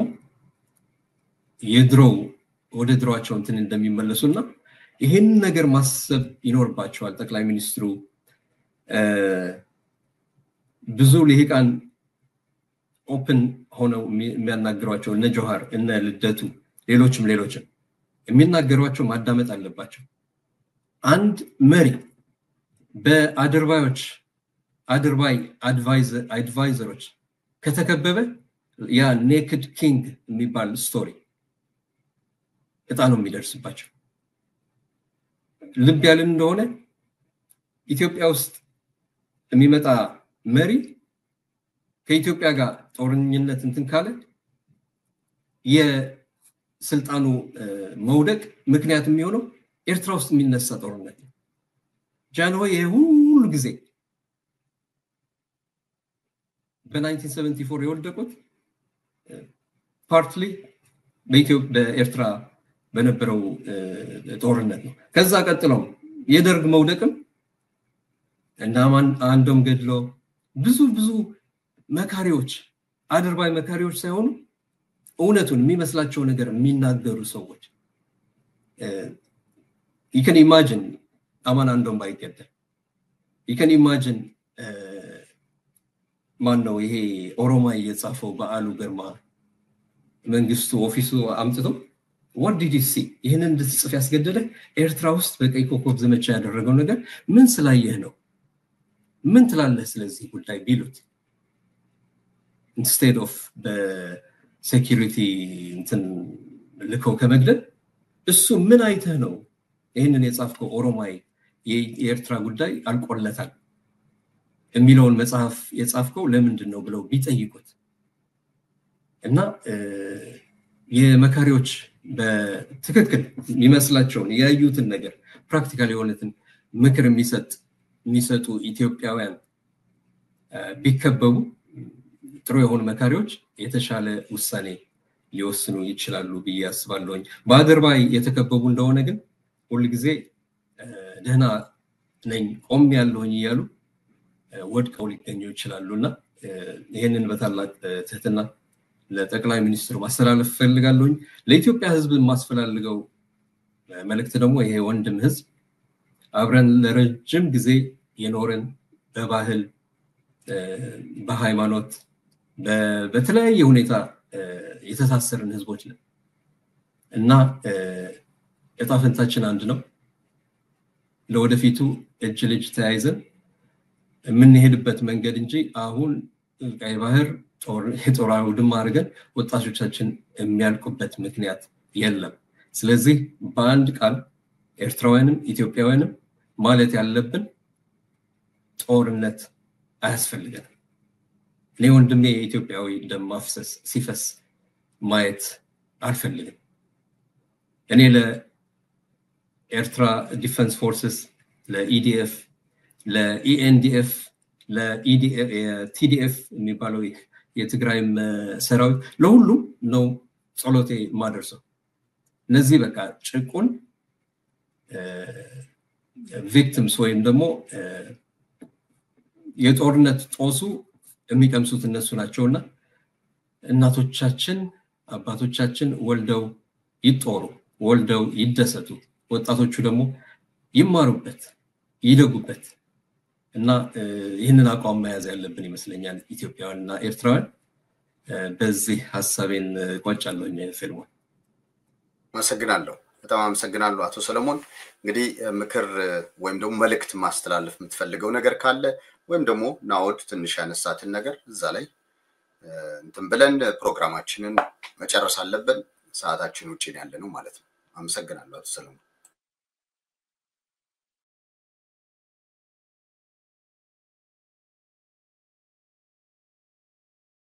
Thank you ፊልሞን። መጨረሻ መልእክት የማስተላለፍ ነው የምፈልገው። እሱ ምንድነው ናኦድም በመጨረሻ ገልጾታል። የሁለቱ ህዝቦች በቋንቋም በባህልም ብዙ በታሪክም ብዙ ትስስር ያለው ህዝብ ነው። እኔ ራሴ የምናገረው አማርኛ ኢትዮጵያ ላይም ኖሬም አላውቅም። ድሮ ኤርትራ አስመራ ውስጥ በአማርኛ ተምሬ ስላደኩኝ ከእንደገና ደግሞ የኢትዮጵያ አንዳንድ መጽሐፍቶችን ስለማነብ እንጂ እኔ ኢትዮጵያ ላይ ኖሬም አላውቅም። ስለዚህ ብዙ የሚያመሳስል ነገር አለ። ምንም እንኳን የኤርትራና ኢትዮጵያ ህዝብ በድንበር ሁለቱም የተለያዩ አገሮች ቢሆኑ ልክ በባህልም ይሁን በቋንቋም ይሁን ልክ ኤርትራ ከሱዳን ኢትዮጵያም ከሶማሊያ ብዙ የሚያስተሳስር ነገር አላቸው እና ተባብረን ተጋግዘን ማደግ የምናስብበት መቼ ነው? ሁሌ ስለ ጦርነት ብቻ ስናስብ ሁሌ ኢትዮጵያና ሶማሊያ አሁን አታካሮ ሊገቡ ነው፣ ተፋጠዋል፣ ኤርትራና ኢትዮጵያ እንደዚህ ሆነዋል፣ ኢትዮጵያና ሱዳን እንደዚህ ሆነዋል። ይሄ ብቻ ከሆነ ወሬያችን ስንት ሆኗል ማለት ነው። ይሄ ነገር በጣም መቅረት ነው ያለበት። አንድ ማወቅና ማሰብ ያለብን ነገር ቢኖር የኤርትራ ህዝብ አገሩን የሚወድ ህዝብ ነው። የማንም ሀገር ህዝብ የሚያፈቅርና የሚያከብር ህዝብ ነው። እንግዳ ተቀባይ ህዝብ ነው። ከኤርትራ እንኳን ከፍቶት ባለው ስርዓት ወደ ኢትዮጵያ ነው አሁን ፖለቲካል አሳይለም ጠይቆ ኢትዮጵያ ላይ ነው የሚኖር ያለው የኤርትራ ወጣት ብዙ ወጣት አለ ኢትዮጵያ ላይ። የወደብ ጉዳይ ከሆነ ወደብ የሚያድን ቢሆን እኛ እዚህ ሶስታችን ውጭ ሀገር ወይም ዲያስፖራ ባልኖር ሀገራችን ላይ እንኖር ነበር ማለት ነው። በወደብ እጦት ምክንያት የሚሞት አንድም ኢትዮጵያዊ የለም። ወደብ ስለ ኢትዮጵያ እኮ ላለፉት 27 ዓመታት በተለይ አምን ላይክ ከ98 ጀምሮ እስከ 18 ስንት ማለት 20 ዓመታት ከ20 ዓመታት ኦልሞስት የኤርትራ ወደቦችን አልተጠቀመችም። በዛን ሰዓት በወደብ እጦት ምክንያት የሞተ አንድ ኢትዮጵያዊ የለም። በዚህ ባለፈው 2 ዓመት ጦርነት ብቻ ግን 600,000 ኢትዮጵያውያን ጠፍተዋል። በባድመ ጦርነት ከ100,000 የማያንሱ የኢትዮጵያና የኤርትራ ምስኪን ወጣቶች ጠፍተዋል። ስለዚህ ማሰብ ያለብን በጦርነቱ የምናገኘው ምንም ትርፍ ከሌለ ለምንድነው ተባብረን ለማደግ ያለን ችግር ለመቅረፍ ማሰብ ነው ያለብን እኛ ምን መመኘት ያለብን ደግሞ መስራት ያለብን እንዴት አድርገን ነው ትላልቅ አውራ ጎዳናዎች ተሰርተው ከኢትዮጵያ ወደ ከኤርትራ ወደ ኢትዮጵያ ወይ ከኢትዮጵያ ወደ ኤርትራ በቀኖች ሳይሆን በሰዓታት የምንጓዝበት መንገድ መፍጠር የባቡር ሀዲዶችን ተሰርቶ ትላልቅ ማሽነሪዎች ነው የአግሪካልቸር ፕሮዳክት ይሁኑ ከኤርትራም ወደ ኢትዮጵያ ከኢትዮጵያ ወደ ኤርትራ የሚጓጓዙበት መንገድ ብንፈጠር ይሄ ነው እኛ የሚያምርብን የኤርላይንስ በረራዎች ከአዲስ አበባ አስመራ ሳይሆን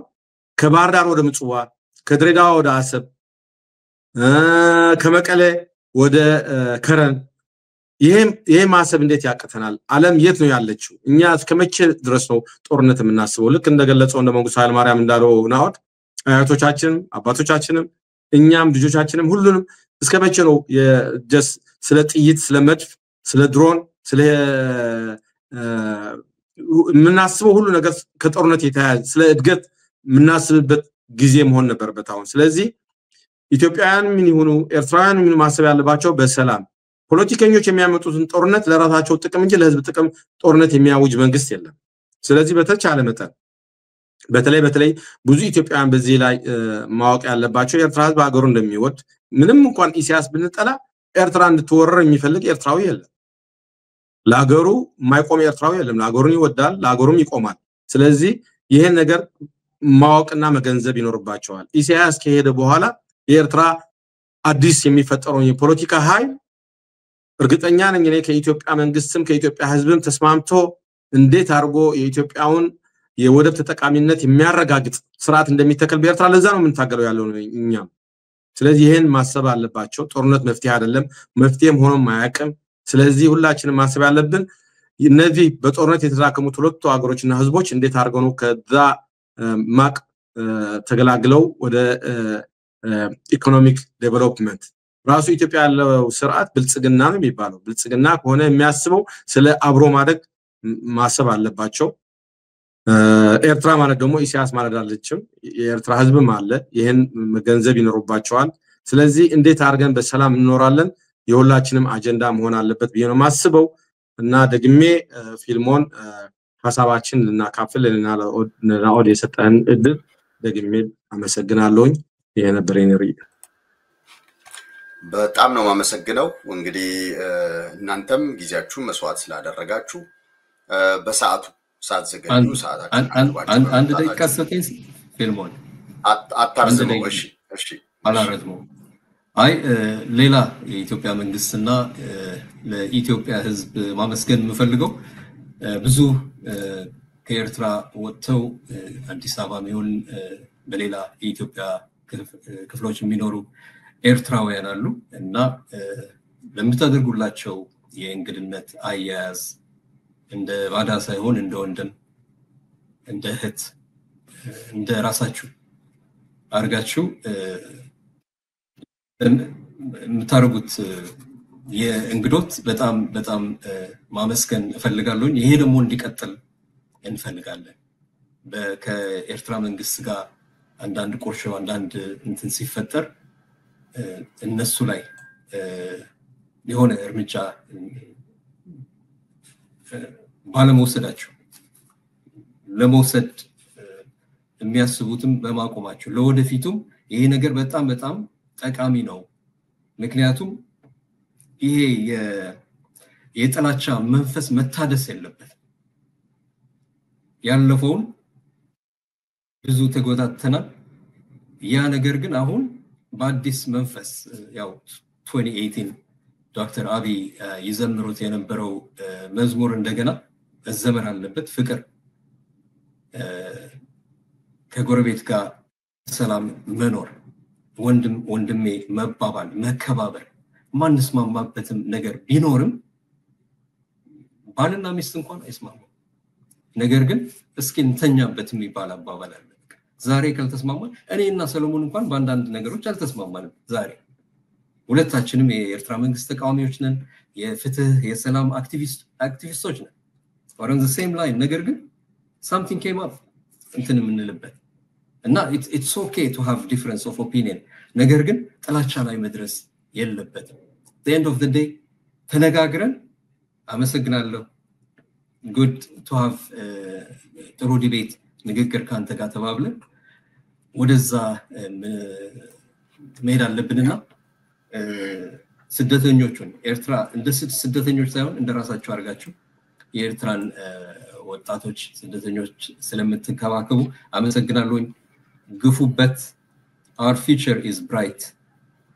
ይሄንን ጦርነት መጎሰም ግን በቃ ምንድነው አበደን ያለው ባለፈው ጊዜ ዶክተር አብይ በቃ no more no አንፈልግም ጦርነት አንፈልግም ደም ፈሷል ብዙ ደም ፈሷል ምንም የፈየደው ነገር የለም ካሁን በኋላ የወንድሜን የየቴን ደም አላፈስም ብለን እንትን ማለት አለብን ከቻልክም ፊልሞን ሌሎች እንትን ኤርትራውያንና ከኢትዮጵያውያን ጋር በእንደዚህ አይነት ፎረም ተገናኝተን አንዳንድ የጋራ ጉዳዮቻችን ደግሞ መነጋገር አብይ ዶክተር አብይ ከፕሬዝዳንት ኢሳያስ ጋር ይነጋገር እኛ ዜጎች ደግሞ እርስ በርሳችን የሀገሮቻችን ጉዳይ የህዝባችን ሰላም ግድ ስለሚለን ፎረም መፈጠር አለበት ቻነል መፈጠር አለበት ህዝብ ለህዝብ ጋር እንዴት እንትን ሰላምን ስለ ሀገሮቻችን ጉዳይ መነጋገር አለብን ላለውኝና ይሄንን ቻነል ብትፈጥርም ከቻልክ ፊልሞን አንተን ኢንከሬጅ ማድረግ እፈልጋለሁ ዛሬ ስለነበረን ጠርተህ እና ሰለሞን ስላናገርከን በጣም አመሰግናለሁ ኤሪፒኤም ማንተ በጣም አመሰግናለሁ